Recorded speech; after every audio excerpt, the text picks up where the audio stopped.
All of the responsibilities are on me, and I can't get into my property. There's a leak in the property. The water bill is escalating. I can't get in there to see what's going on. A D.C. homeowner claiming an Airbnb guest has overstayed their welcome and will not leave. In this story you'll only see on 7 News, we're digging into D.C. law, finding out there's not much that homeowner can do. Our Washington, D.C. reporter Felicia Ashley spoke with the homeowner and tried to speak with the alleged squatter.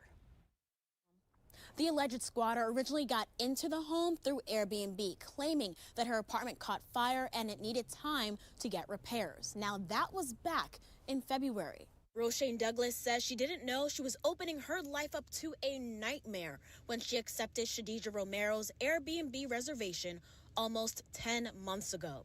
That reservation ended March 29th after 32 days, and Romero hasn't paid another dime. But living in the home for over a month apparently lets her claim some form of tenant rights, and she refuses to let Roshane enter the property. You know, and I've been through this before in situations like this, unfortunately. Yes, you can look to see if the person has any reviews, but they could just be new to the platform. Think about it. If you own a restaurant and there's somebody that's coming in, what if they have a history of dining and dashing, but no one's ever made a record of it? So you don't really know that this person's going to run out on you on the bill. And you're still doing business, and this is one of the risks of doing business, unfortunately. So I'm not blaming the property owner. She didn't know, and you can't just profile certain people. You want to, but then again, depending on what area you're in, your target demographic, they're all going to look a certain way, and you're not going to say, well, because of this person's name or this person's profile pic, maybe I shouldn't rent to them because they're a higher risk. Unfortunately, you could be hurting your own bottom line. And remember, this is still a business. They do pick their targets.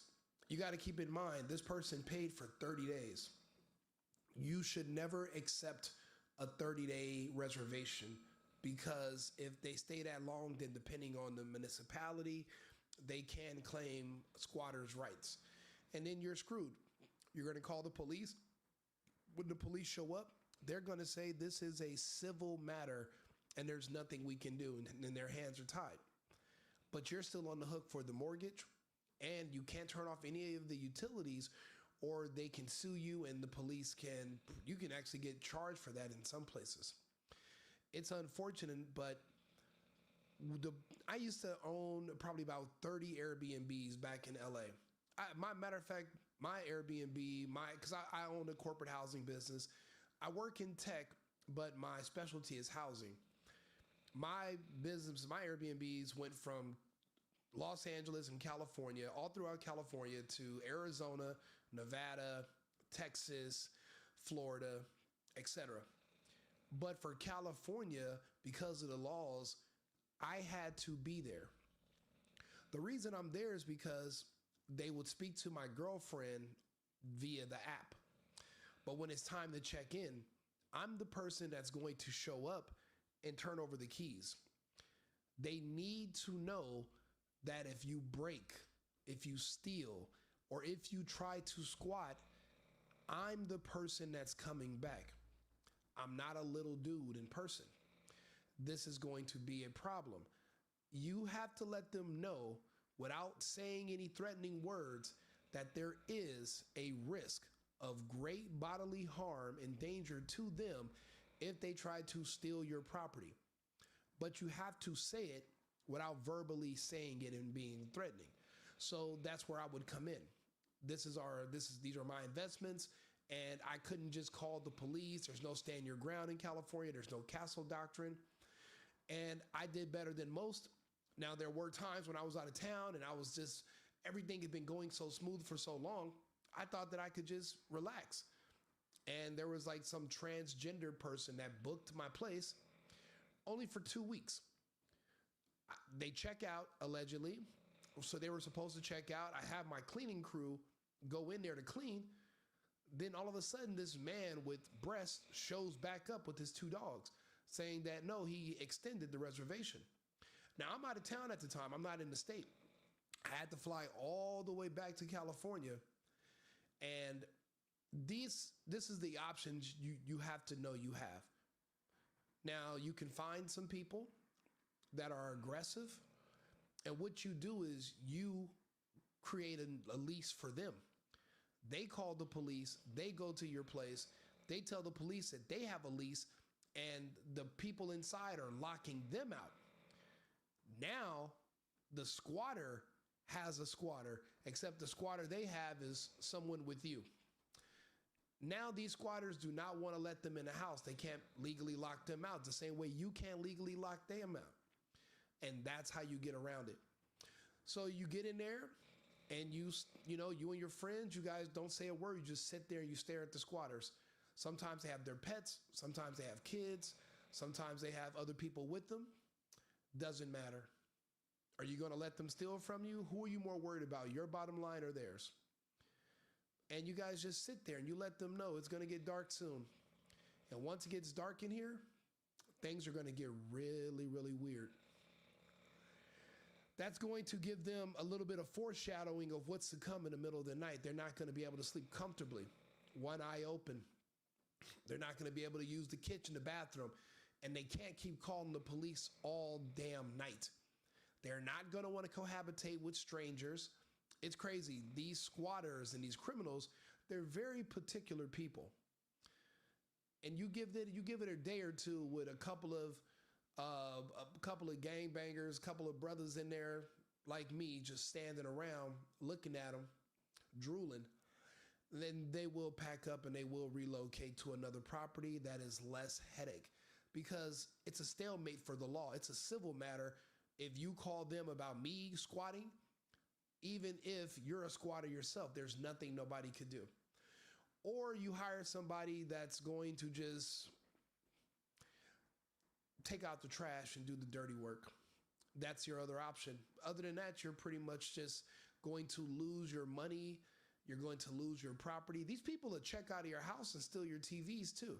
And if they've already burnt Airbnb and whatever profile they were using, there's really no more consequences. So you'll go in and all your towels are gone, TVs are gone. If they can pick up any furniture that's not bolted or anything that's expensive, that's why I tell people furnish the house nice but not expensive, because all this stuff can be taken very easily. Never gave her any tenancy. I never gave her a lease. Roshane tried everything, gave her a 30-day notice to vacate, called police, went to court, and even offered Romero $2,500 to sign a paper admitting she's not a tenant and to get out. Romero signed the document but didn't budge. And November the 15th came and she told me, this no longer works for me. Do what you have to do. I'm not leaving. I went to the police with my order, and they said there's nothing that they can do, that I need to go to court, which I've done, and I do not have a court date until December the 11th. Roshane put... Yeah, you just got to make it clear that there's men involved, and these are not the type of men that go to court. When they come back, they're not coming with the police, they're not coming with the sheriff, they're not coming with a eviction notice. We're not doing any of that. They have to know that you are willing and able to stoop down to their level. Now, when they see a woman defenseless and alone, there's no fear. If you want to do business in the new world we're going into, where you're not going to be able to lean on the police to be your man, you're not going to be able to lean on law enforcement to replace your husband, you're going to need a husband. You're going to need a man, because it's going to be rough out here going forward. The police hands are tied. Different laws, different jurisdictions. Everyone's calling police racist for just arresting criminals. So to keep their jobs, most police just won't arrest certain criminals anymore.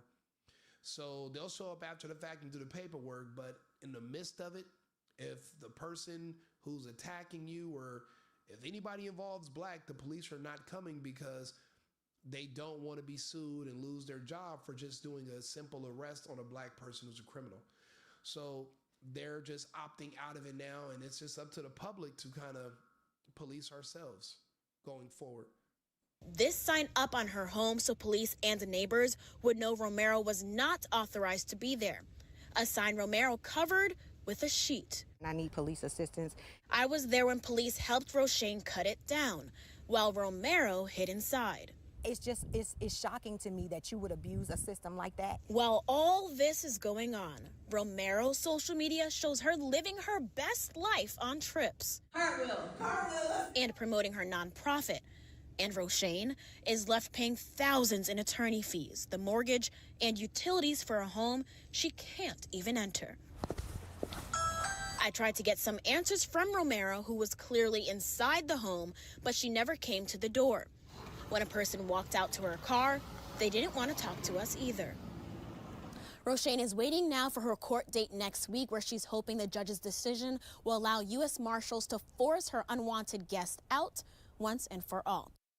Depending on how bad these guests want to keep that place, they can file paperwork to change the court date and push it back and push it back. I mean, it's the system is screwed up, especially in liberal jurisdictions. D.C. is as liberal as they come. In New York, squatters can just, they can mail stuff to themselves, show up to your house, and if you have a mailbox outside, take out the mail that has their name on it, show it to the police while you're at the grocery store, and when you come home, there are people legally in your house, and they will extort you and tell you, look, you want us to leave, we don't have anywhere to go, give me $5,000 and I'll take off. But they know which people to try.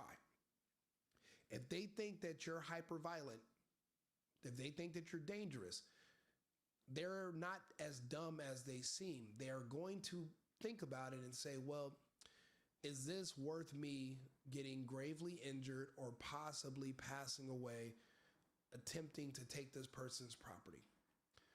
And they're going to decide, no, it's not. There are some that, like I said, when the risks are low to them, they're going to take their chances. But you're going to have to be vigilant. You're going to have to protect what's yours. This is a growing, rampant problem. And actually, I've seen it so bad that an Airbnb host had a squatter. And what they did was this. They were so grimy and disgusting. They paid the person to leave and agreed to rent them another Airbnb from some other poor homeowner, some other poor host, and told them, just go squat there and let me get my house back and I'll pay you to leave. And these people will literally transfer to another Airbnb that the previous landlord where they were squatting had rented for them just to get them out of their hair, and they'll burn their Airbnb account. I've seen it. I've seen it in real life. I'm from LA. This is what happens in Los Angeles if you're not there to guard your property 24/7. That's why I don't have any other rentals in LA right now. I'm not in California enough. And you got to be there because people will try you and it gets physical. And you're going to have to be there.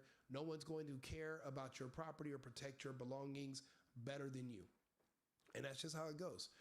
I'm sorry to hear that for this woman. My best advice is to get a husband. That's the first step. And second step, don't think that you can just offer people money and they're going to take it and leave. These are not reasonable people. These are pirates. These are criminals. They're scammers. And you're just a random victim. Don't take it personal. I don't think they sought you out personally. They just probably saw a woman on the profile and assumed you probably don't have a husband. No men are going to show up. No sons, no brothers. And they rolled the dice and they struck it big with you. That's it. It's that simple.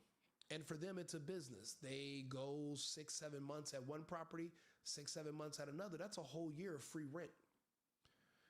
Sometimes I don't know if I'm crazy or they're crazy because they're the ones living for free and we're neighbors because they do it everywhere. Now, well, depends on where you are.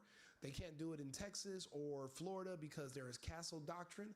You see somebody squatting in one of your properties, you can legally defend yourself and you can introduce them to their new landlord by the name of Jesus, a nice Spanish guy that lives in a house in the sky. Do me a favor, share the video. I'm trying out this new microphone to make sure it works. Hopefully you guys can hear me clearly. I'll be back on and live in about 20 more minutes. Remember, America first, America only. I've been needing to find a new apartment, which has not been easy with credit as bad as mine. Luckily, I found cosigning.com. They connected me with a cosigner who helped me get my dream apartment for me and my dog. I just paid a small fee and was able to move in fast. Get the cosigner you need for the apartment you want. Check out cosigning.com today.